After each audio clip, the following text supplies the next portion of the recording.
Hello, let's do a quick video on how to calculate the inflation rate when you're given some kind of CPI. So CPI is the Consumer Price Index, and it's based on these weighted categories. So categories are these broken down. The biggest one is housing, then food.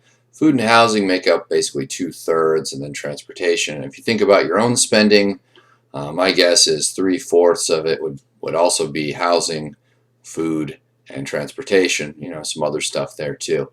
So that's what they do. They weight these averages over at the BLS. So maybe given a problem like this, where we've got some goods and services, sorry, some quantities, so how often you buy them within a year or a month or whatever.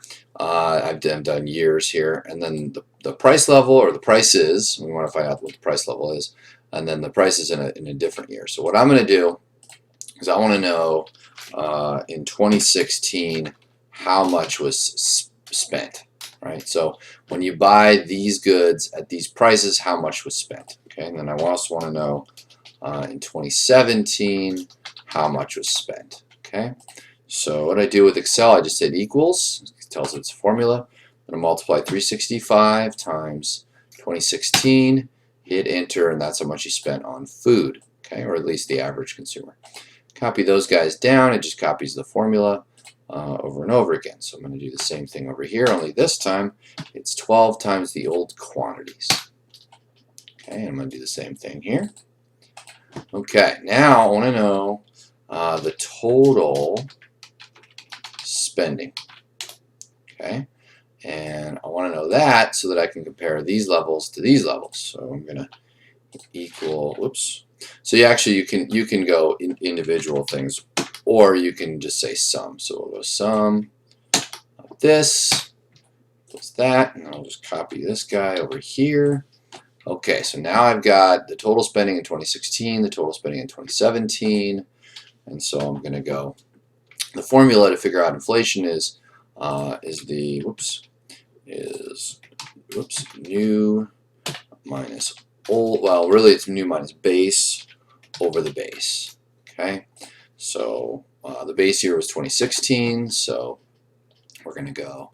So it's the new prices minus the old prices, and you got to put it in parentheses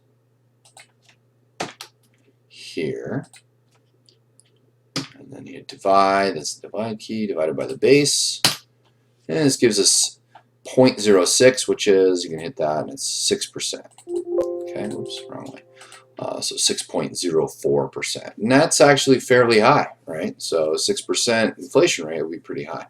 Now what's cool here is you basically built a little calculator. So let's say that they decided, no, it wasn't 365, it was 500. That'll adjust everything else, right?